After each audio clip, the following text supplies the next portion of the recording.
예쁘게 잘했습니다. 감사합니다. 네, 하나님 말씀은 데살로니가 전서 5장 12절에서 15절까지 말씀.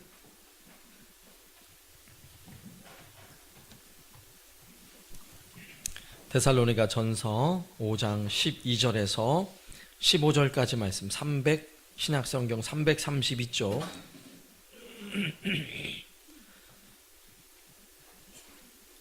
제가 봉독하겠습니다. 형제들아, 우리가 너희에게 구하노니 너희 가운데서 수고하고 주 안에서 너희를 다스리며 권하는 자들을 너희가 알고 너희의 그들의 역사로 말미암아 사랑 안에서 가장 귀히 여기며 너희끼리 화목하라. 또 형제들아, 너희를 권하노니 게으른 자들을 권계하며 마음이 약한 자들을 격려하고 힘이 없는 자들을 붙들어주며 모든 사람에게 오래 참으라. 삼가 누가 누구에게든지 악을 갚지 말게 하고 서로 대하든지 모든 사람을 대하든지 항상 선을 따르라. 아멘. 다 같이 아멘. 예. 성경을 읽고 나면 아멘으로 크게 화답하시기 바랍니다. 예. 교회는 건물이 아닙니다. 따라서 하세요. 교회는 건물이 아닙니다. 그럼 교회는 무엇인가요? 교회가 건물이 아닌 뭐예요? 교회는 성도, 사람이 곧 교회입니다. 예수 그리스도로 말미암아 하나님의 자녀된 성도들이 모이면 거기가 곧 교회예요. 그래서 정말 좋은 교회는 예배당이 멋져야 좋은 교회가 아니라, 환경이 좋아야 좋은 교회가 아니라, 거기에 있는 성도들이 좋아야 좋은 교회인 거예요. 그래서 교회는요, 목사가 좋아야 해요. 그리고 장로님, 권사님, 안수집사님, 교회 직분자들이 좋아야 하고요, 교회 온 성도들이 좋아야 진짜 좋은 교회입니다. 사도행전에 보면 초대교회가 성령으로 말미암아 초대교회가 시작이 되죠. 그럼에도 불구하고 그 아름다운 교회들이 건물도 없이 모이기 시작했는데 얼마나 귀하고 아름답게 모였는지. 물론 예수님께서도 마태복음 18장 20절에 보면 두세 사람이 내 이름으로 모인 그곳에 나도 그들 중에 있느니라, 이렇게 예수님께서 말씀하셨듯이 주의 이름으로 모이는 곳마다 초대교회가 생겨난 거예요. 그러니까 초대교회는 멋지고 근사한 건물을 지어놓고 교회를 시작하는 것이 아니라 가정에서 두세 사람이 모여 함께 기도하고 찬양하며 교회가 시작되었다고요. 그렇게 함께 모이면서도 함께 떡을 떼고 음식을 먹고 기뻐하고 감사하며 하나님을 찬양하는 공동체가 바로 초대교회였습니다. 얼마나 초대교회의 모습이 행복해 보여요. 그죠? 모일 때마다 함께 웃음이 있고 감사가 있고 감격이 있고 기쁨이 있는 것이 교회의 모습이라고요. 그러면 오늘날 우리가 기대하는 교회의 좋은 모습은 여러분 어떻게 생각하고 있습니까? 좋은 교회, 그러면 많은 성도들은요, 먼저 예배당을 떠올립니다.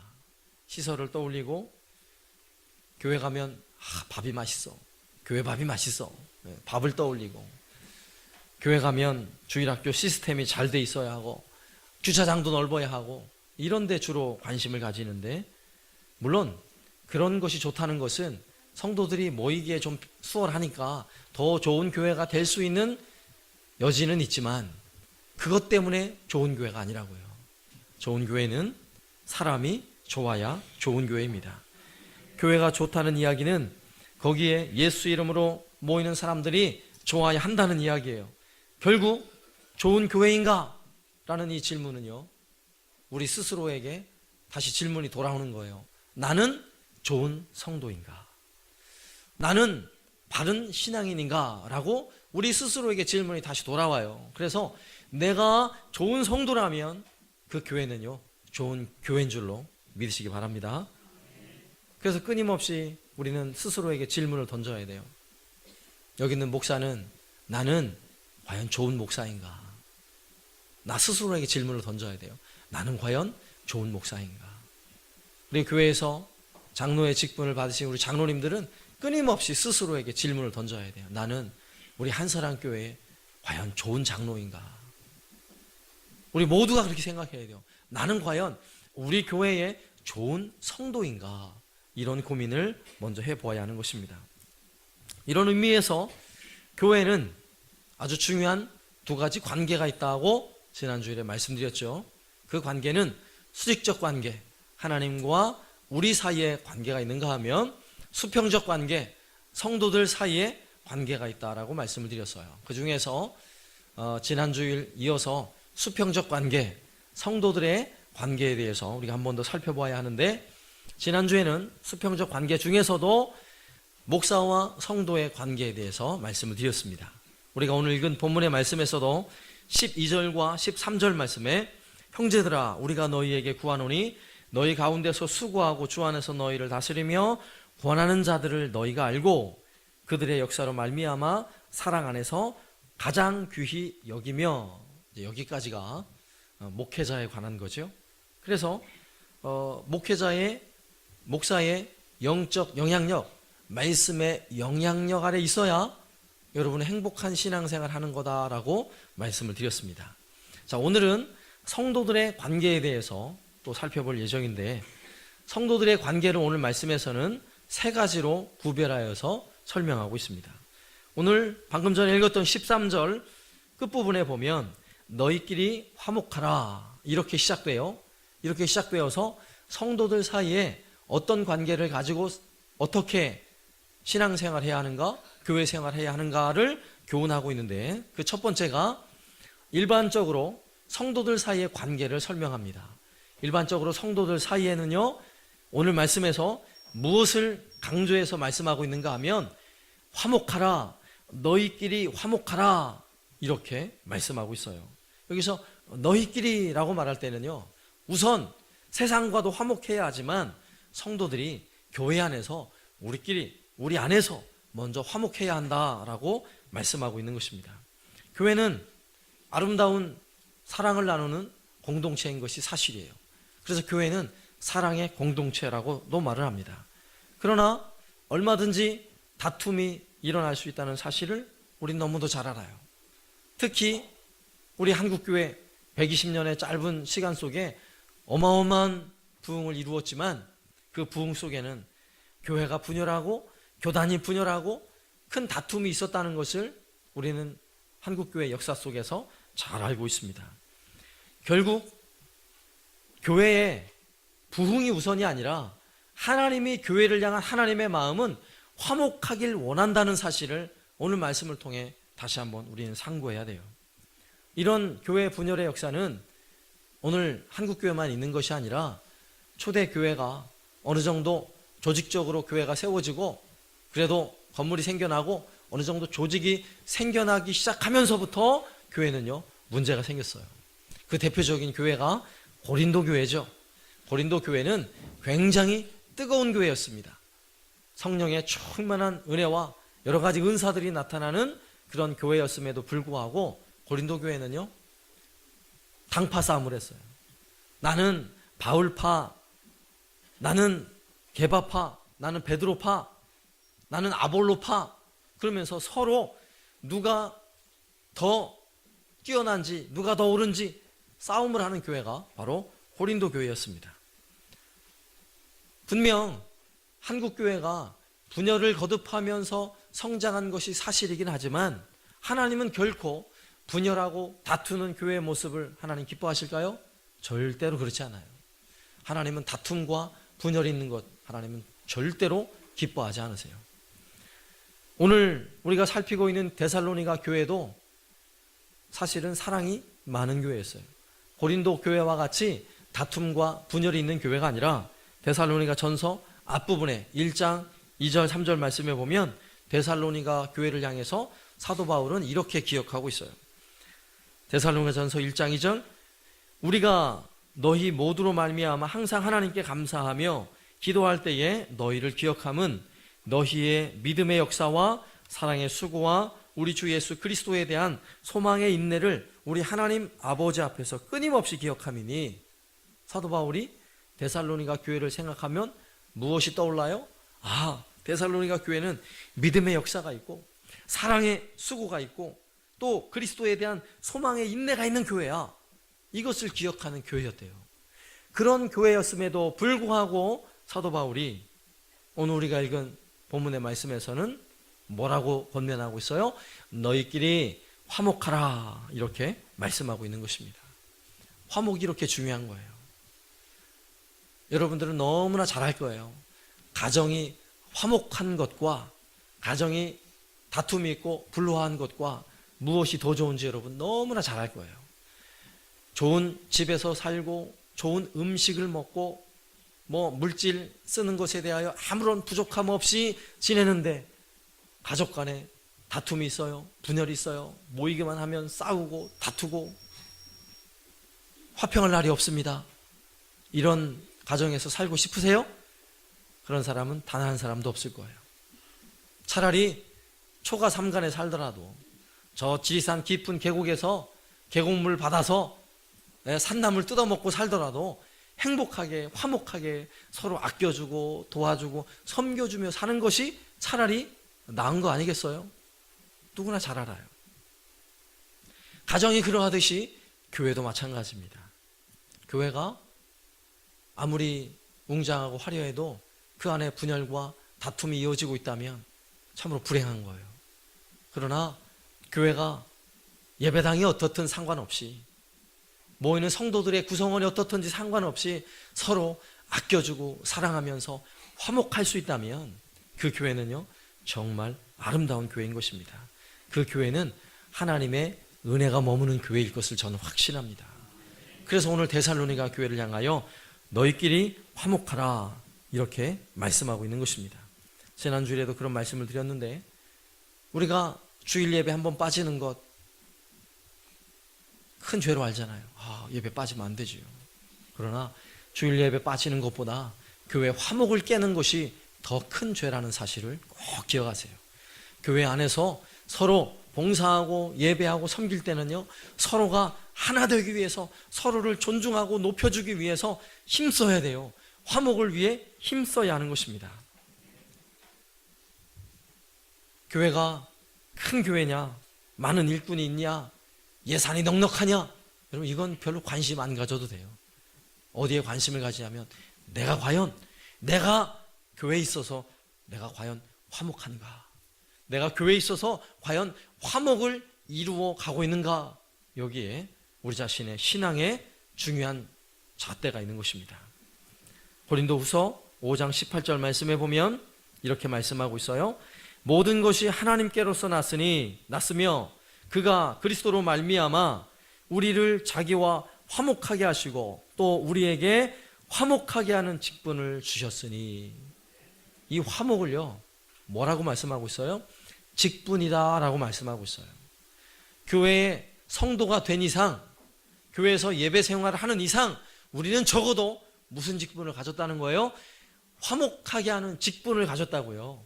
나로 하여금 화목이 이루어져야 된다고요. 나로 하여금 다툼이 벌어지는 것이 아니라 나로 하여금 화목이 교회 안에 이루어져야 하는 것입니다. 그래서 어느 교회고 화목이 소문나면 그 교회 가면 너무너무 행복해, 이런 소문이 나면요 그 교회는요 하나님 은혜가 머무는 교회고요 그 교회는 반드시 부흥하는 교회가 될 줄로 믿습니다. 그러나 반대로 교회에요 다툼의 소문이 끊이지 않는다고 생각해 보세요. 그 교회 가면 어느 집사하고 막 다툼이 있는데 나 싫어. 그 교회 가면 목사님하고 장로님들하고 다툼이 있고 싸움이 있고 싫어, 이런 소문이 난다고 한번 생각해 봐요. 그 교회는요 반드시 쇠퇴하게 되어 있습니다. 그러므로 우리에게 주신 이 화목의 직책 잘 감당할 수 있길 바랍니다. 오늘 말씀에서 너희끼리 화목하라, 이 말씀을 잘 기억하시고요. 두 번째는 우리가 교회 생활 행복해야 되잖아요.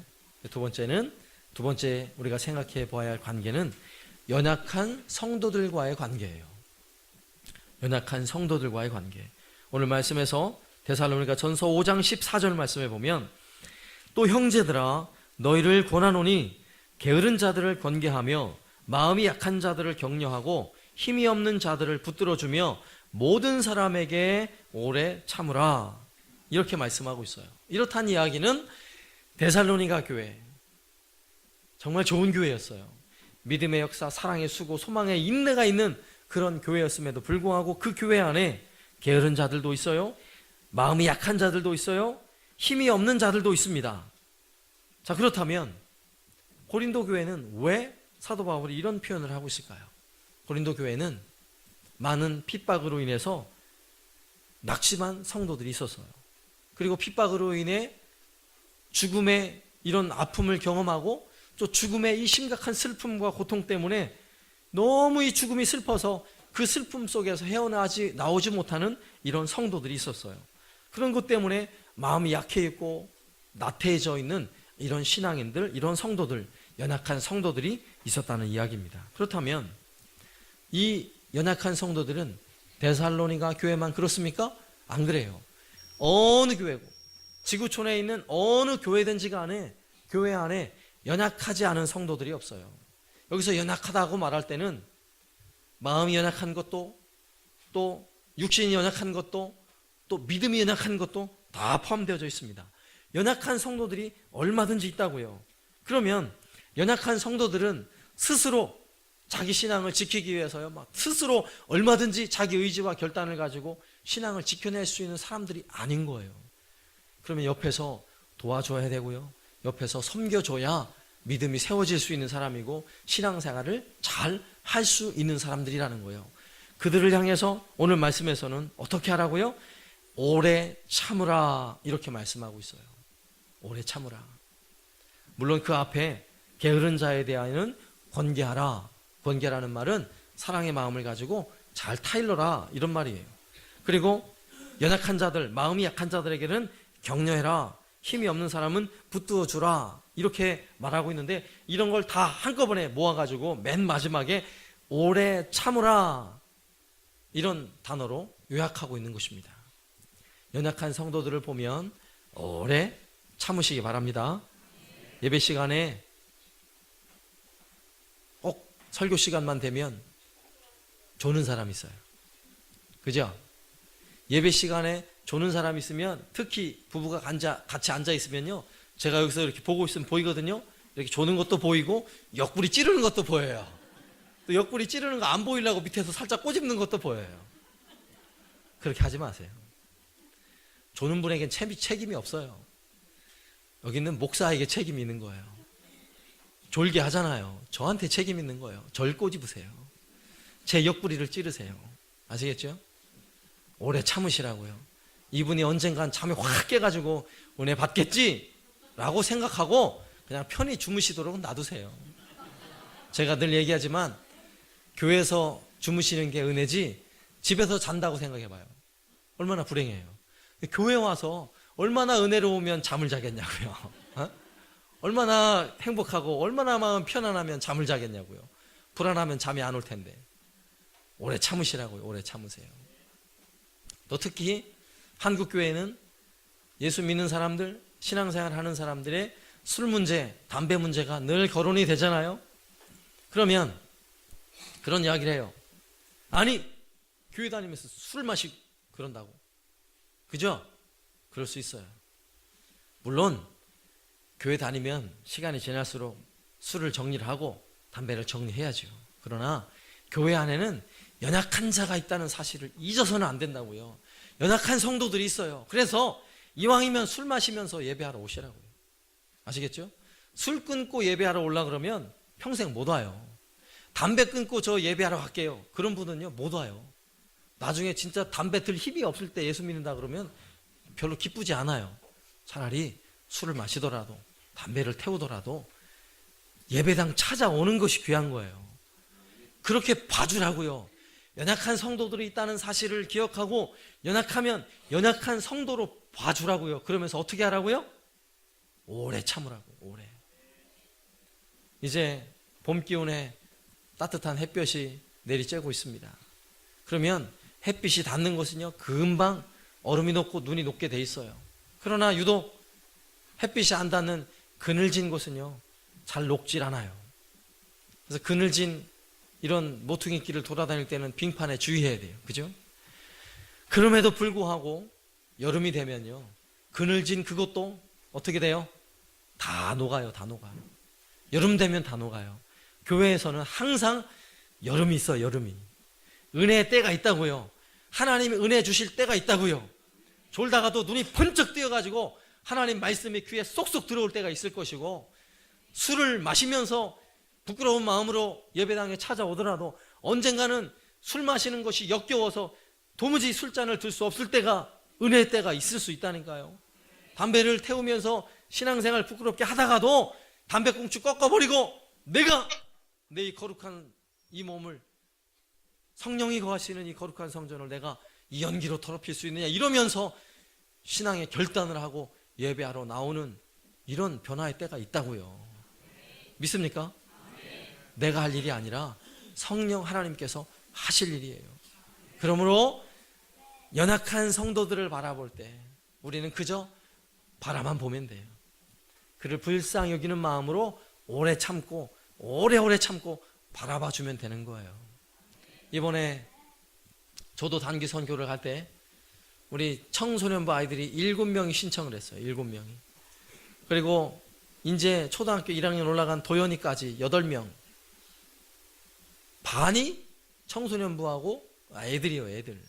가기 전에는 야, 얘들이 가서 도대체 뭐 할까, 가가지고 사고만 안 치면 다행이지, 이런 마음을 가지고 솔직히 갔습니다. 그런데 첫날 이런 우리 모든 생각을 다 뒤집어 엎어버렸어요. 왠 줄 아세요? 첫날 우리에게 주어진 사역은요, 그 깨끗하고 아주 자연이 잘 보존된 그 기가 막힌 경관에 해안가에 떠밀려온 온갖 쓰레기들, 바다에 떠다니는 부표들, 해안가가 얼마나 지저분하고 더러운지요. 냄새가 나고 악취가 나는데도 우리 아이들이요, 몸을 아끼지 않고 그 쓰레기를 다 모아가지고 치워놓으니까 해안이 얼마나 깨끗한지, 제가 볼 때는 야, 저 해안이 과연 깨끗해질까? 그랬는데요, 한 3시간 4시간 싹 청소를 하고 나니까 얼마나 해변이 깨끗해졌는지 몰라요. 우리 애들이 이 청소년부 애들이 없었으면요, 그 일이 불가능한 일이었어요. 또 둘째 날은요, 페인트 칠을 엄청나게 했거든요. 그런데 우리 청소년부 애들은 옷이 더럽혀지는 거 뭐 신경 안 쓰잖아요. 어른들이야 이거 묻으면 안 되는데 그러지만, 우리 애들은요, 옷 더러워지는 거 신경 안 쓰고 얼마나 페인트 칠을 열심히 하는지. 그 목사님이 그러셨어요. 애들이 와가지고 이거 큰일 났네, 이거 못하면은 이거 내가 마무리 다 해야 되는데 이걸 어쩌나 그랬는데, 목사님이요 옆에 와가지고 자꾸 그러는 거예요, 저보고. 근데 목사님, 일이 참 빨리 잘 되네요. 이 말을 제가 3번 들었어요. 일이 빨리 잘 되네요. 예상을 안 했는데 애들이 와가지고 일이 얼마나 잘 됐는지 몰라요. 혼자 하면 뭐 한 2주간은 칠해야 할 페인트 칠을요, 하루 안에 다 끝내버렸어요. 우리 애들하고. 오래 참고 기다리면 우리 애들이 이렇게 멋지게 자라나는 거예요. 그죠? 그 중에는 말썽꾸러기 문제야 많았잖아요. 오늘도 우리 청년들 또 아름답게 찬양 인도를 하면서 하니까 얼마나 귀하고 아름다워요. 그죠? 우리가 기다리고 있으면, 오래 참고 기다리고 있으면, 처음에는 막 유리창 깨고 난로에 막 끓음 올리고 막 물 끼얹고 이러던 애들이 어느 순간인가 자라나가지고요, 드럼 치고 있고요, 기타 치고 있고요, 찬양 팀에 또 예배팀 섬기고 있고요, 리더하고 있고요. 얼마나 감사한 일이에요. 교회는 오래 참으면 하나님이 하실 줄로 믿습니다. 오래 참으면 교회 안에는 반드시 연약한 자라 할지라도 자라나고 성숙할 줄로 믿습니다. 마지막 세 번째로는 어려운 문제인데, 교회 안에도 그냥 연약하면 좋은데, 특별히 나하고 관계가 안 좋은 사람, 나를 열받게 하는 사람이 있단 말이에요. 여기 있는 목사라고 열받게 하는 성도가 없겠어요? 있겠어요? 없겠어요? 어휴, 이렇게 자신 있게 얘기를 해. 여기 있는 목사도 분명 목사를 열받게 하는 성도가 있단 말이에요. 그러면 열받게 한다고 너 그래 두고 보자 이렇게 할 수 있어요? 아니에요. 오늘 성경은 뭐라고 얘기하는지 보죠. 15절 말씀에, 삼가 누가 누구에게든지 악으로 악을 갚지 말게 하고 서로 대하든지 모든 사람을 대하든지 항상 선을 따르라. 아멘. 보세요. 그렇게 사랑이 많은 데살로니가 교회였는데도 불구하고 서로 악으로 악을 갚으려고 하는 사람들이 있다는 이야기예요. 교회 안에는 모두가 내 마음과 내 뜻에 다 동의하고 찬성하는 사람이 있는 게 아니에요. 여러분 꼭 기억하세요. 교회에 모든 사람이 다 천사가 있는 게 아니에요. 때로는 여기는 목사도요, 악마같이 보일 때가 있어요. 제가 막 승질내고 한번 해봐요? 악마같이 보인다고요. 제가 막 10원짜리 20원짜리 하면서 여러분 꾸짖고 해봐요. 악마같이 보일 거 아니에요. 교회는 모든 성도들이 나와 똑같이 나를 동의해주고 내 마음과 똑같은 사람은 아무도 없어요. 그렇다는 이야기는 얼마든지 갈등의 여지가 교회 안에는 있다는 것입니다. 예수님도 분명하게 말씀하셨어요. 마태복음 9장 12절 13절 한번 볼까요? 예수께서 들으시고 이르시되 건강한 자에게는 의사가 쓸데없고 병든 자에게라야 쓸데있느니라. 너희는 가서 내가 긍휼을 원하고 제사를 원하지 아니하노라 하신 뜻이 무엇인지 배우라. 나는 의인을 부르러 온 것이 아니요 죄인을 부르러 왔노라 하시니라. 아멘. 누굴 부르러 왔어요? 죄인 부르러 오셨다고요, 주님이. 그러면 교회에는 누가 오는 거예요? 누가 오는 거예요? 죄인이 오는 거예요. 죄인이. 나는 의인이에요 하면 교회에 올 필요가 없습니다. 죄인이 모여있는 거룩한 공동체, 이게 바로 교회인 거예요. 그래서 교회 안에는요, 얼마든지 다툼도 일어날 수 있고요, 때로는 마음이 맞지 않아서 갈등이 일어날 수 있는 것이 교회의 모습입니다. 지구촌에 어느 교회고 이런 갈등 없는 교회가 없어요. 다 갈등이 있어요. 그러나 그런 갈등과 어려움 속에 처했을 때에 오늘 말씀에서는 어떻게 하라고요? 어떻게 하라고요? 항상 따라하세요. 항상 선을 따르라. 항상 선을 따르라고요. 오늘 말씀에서 항상 선을 따르라고 우리에게 가르치는 이유는 교회 안에 모두가 천사라면 내가 신앙이 성숙될 이유가 없어요. 왜요? 모두가 천사라서 나를 잘 대해주고 나를 돌봐주고 격려해주니까 내 신앙이 자랄 이유가 없죠. 그러나 교회 안에는 수많은 죄인들이 함께 모여서 자신의 죄를 돌아보고 회개하며 하나님 은혜를 기대하는 공동체이므로 우리 자신이요, 혹시라도 나와 문제가 생기거나 갈등이 생겼을 때는 그 문제를 가지고 내가 성숙해야 된다는 사실을 여러분 기억하세요. 그 문제 속에서 내가 사랑의 마음을 가지고 그에게 은혜를 오히려 더 베풀되, 오늘 말씀에 있는 것처럼 악으로 악을 갚는 것이 아니라 오히려 악하게 나를 대한다 할지라도 내가 선으로 그를 대할 수 있다면 우리는요, 신앙이 엄청나게 성숙하고 있는 거예요. 여러분 믿습니까? 이 신앙을 가지라고 말씀하고 있는 것입니다. 여기서 말하는 이 선이라는 단어는요, 헬라어 단어는 아가도스라는 단어인데 좋은 성품을 말할 때 선이라고 표현하는 것입니다. 아가도스라고 표현하는 거예요. 좋은 성품을 가지라는 거예요.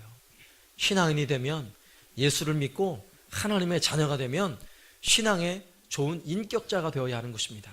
그러므로 혹시라도 내 안에 다툼의 문제, 갈등의 문제가 생기면 아하, 이것은 내 인격이 덜 성숙되어서 나로 하여금 더 성숙해 하시는 하나님의 은혜구나라고 생각하시고요, 오늘 말씀에 있는 것처럼 어떻게 하라고요? 항상 선을 베풀라.